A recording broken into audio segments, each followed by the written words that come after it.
Okay, we're back with Voices to Dream. And this is just a quick outtake that I have. I've got Barbara Coloroso here. Am I saying it correctly? Yes, you Yes. are. Okay. And one of the things that we didn't get to talk about in the podcast, but I'm really interested about, is actually you mentioned a little bit at the end there, your, I don't know if you're working with, but the genocide in Rwanda. Yes. Can you tell us Uh, a bit more about that? yes. After the genocide in Rwanda, which happened in 1994, the same time that the genocide and war in Bosnia was going on. Right. And that went on longer, but the genocide in Rwanda, within 100 days, almost 1 million human beings were macheted to death. Oh my goodness. After that, I had said to Stephen Lewis, who had been a politician in Canada and then became the UN ambassador from Canada and then became the UN envoy for AIDS in Africa and started a wonderful foundation to work with women and empowering women in Africa financially, and the grandmother to grandmother program and the like. So I one day said to Stephen, what can I do? Is there anything I can do? You don't ask Stephen that. I ended up in Africa. I ended up in Rwanda with Hope for Rwanda, a program started in Canada, working with orphans from that genocide. Wow. And so I worked with young girls who were in high school and young boys who were in college. Um, and while I was there were people who had come in as quote unquote experts to try to use conflict resolution to deal with the genocide. And I was invited to speak in Butare, the university there, which is outside of Kigali. And they asked me if I would come and talk to new teachers about bullying, because I had Mhm. just written my book on bullying. And I said, oh my goodness, you would like me to come to the university in Butare to talk about bullying when in 1994 half the staff killed half of the other half of the staff who were Tutsi, and half of the students were complicit in the death of their classmates. Oh my And you would goodness. like me to talk about bullying? Tell you what, I'll be glad to, if you will allow me to explain that it's a short walk from schoolyard bullying to hate crimes to genocide. Genocide is not an unimaginable horror. It was thoroughly imagined, meticulously planned, horrifically carried out by people who turned other people into its. Tutsis were known as cockroaches. Jews were known as vermin and bacteria eating at the fabric of our society. Armenians, dogs, Rohingyas are called fleas. You know, the dehumanization of another human being begins with verbal bullying. It is a short walk. And so I talked about that. And I talked about how conflict is to war as bullying is to genocide. In conflict, you resolve conflict. In bullying, you stop bullying. In war, you have to resolve the conflict there. You have to come to some kind of way to come back that you both can move away from the war. Mm. In genocide, you have to stop it and hold them accountable. I looked recently at what's happened in Ukraine.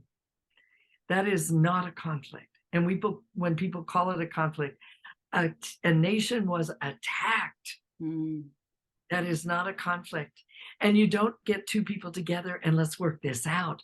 No, you hold whoever did the attacking accountable.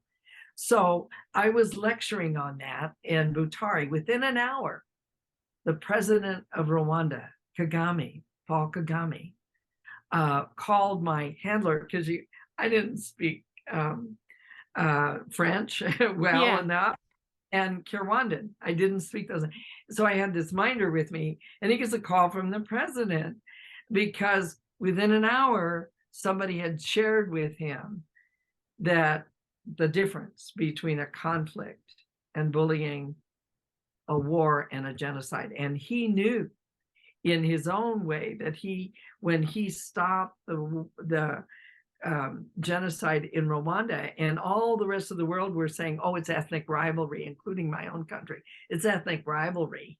It's not a genocide, because once you call it a genocide, you're responsible with the UN Right. to call it what it is. And he invited me to come in and talk to him about it. And so I did, and talked about, you know what, you don't use conflict resolution. You don't take the person who slaughtered your family and the person who witnessed that and put them together and say, let's make nice. No. You don't. What you do is you modify your gachacha, which is a historic way of healing. And it was interesting because I had one of the young men who was going through college. My genocide book could put them through college and help the girls get through high school. And Isaiah married Clarissa, both of them having witnessed their families slaughtered. And that's why they were orphans. Isaiah was willing to go through gachacha to hold the person accountable for slaughtering his family. But also, once that person had gone through restitution, resolution, and attempt at reconciliation with him, he was ready to allow him to live in his village. Clarissa's story was something that was horrific. She said, I can't do that. And so Kagami said to me, what do you do with people who won't enter into gachacha with these people who are coming out of prison, who slaughtered their families? And I said, what I said to Clarissa was, don't lose your caring self, because then the genocidaires have won. They've killed you too. So don't lose your caring self. You don't have to welcome them back because of the horrors you experienced, but don't become bitter. You know, the Chinese have a saying, those who seek revenge had best dig two graves. And I had the wonderful opportunity of watching. Our children's godfather was kidnapped in Lebanon during the time that the American Seven, Anderson and Sutherland, were kidnapped. Well, he was our children's godfather. He was my husband's teacher. He was the one who presided over our wedding. He was a dear friend, and then our children's godfather. And he was kidnapped in Lebanon. They actually had the wrong person. The other priest was on the list, and he went to take his place. But they still held him for 18 months. And he wrote a powerful book, Bound to Forgive, and how he could work through that. He said, the forgiveness is not for them, it's for me, so I don't become bitter. And that's the difference. And so it fit in with my bullying work, where you don't resolve that. You don't put two teenage girls together and say, when one has, as happened in Rwanda after the genocide, and this is 10 years after, one girl in high school was saying, we're going to give you a machete necklace. Oh my goodness. To a Tutsi girl. You don't sit those two girls down and let's say, let's make nice. No. Don't. You hold that girl accountable. Restitution, resolution, and some way to reconcile at the other girl's behest.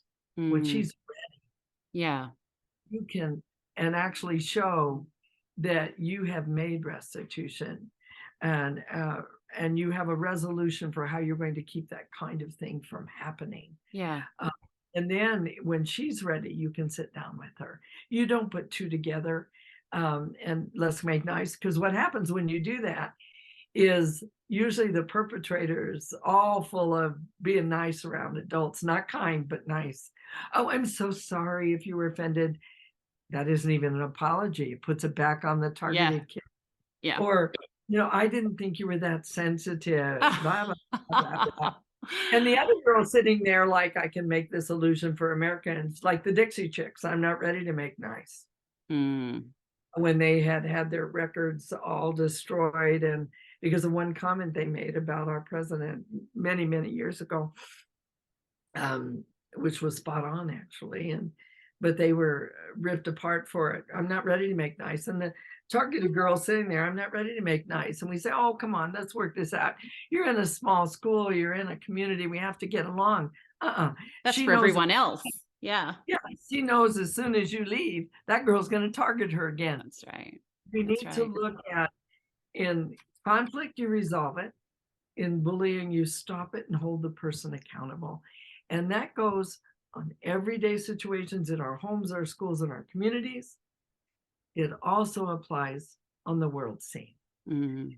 So somebody once said, I wish I knew who had actually said it to begin with, that you think globally, you act locally, Yes. Yeah. because it's right here every day.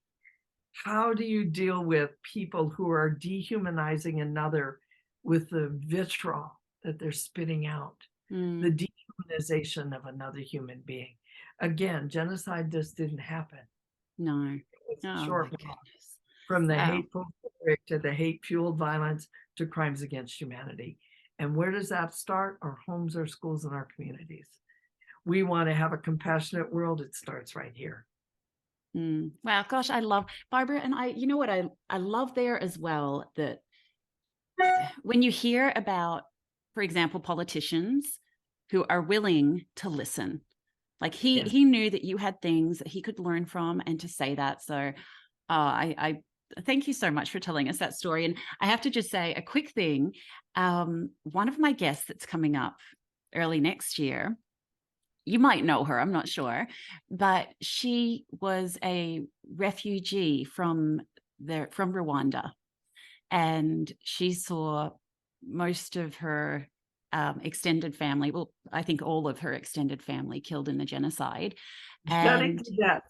she's Machete to this death. is it. No. Yeah, and she though became a refugee and lives now in Canada, and she's currently Mrs. Canada. Oh my. Oh my. She is, Her story will be, I mean, every one of those stories are heartbreaking. yeah, yeah. And to think that we as a global community dismissed it as ethnic rivalry. When the main river was, you could walk across the bodies to get across to the other Oh side. my goodness, It was just flowing terrible. in red. And I wrote about in my genocide book about a reporter asking one of the politicians why what was happening in Rwanda was not called a genocide. And the reporter knew why, because once you declare it a genocide, you have an obligation to act. And this diplomat said, well, there's been some genocidal acts in Rwanda. And the reporter said, wait, how many genocidal acts do you have to commit to make it a genocide? She said, I'm not prepared to answer that. Oh my We goodness. cannot stand by, or we are not so innocent bystanders. Yeah. We cannot look away. We cannot try to make it on par as a conflict. We have to be able to say, this person attacked another person. This community attacked another community, or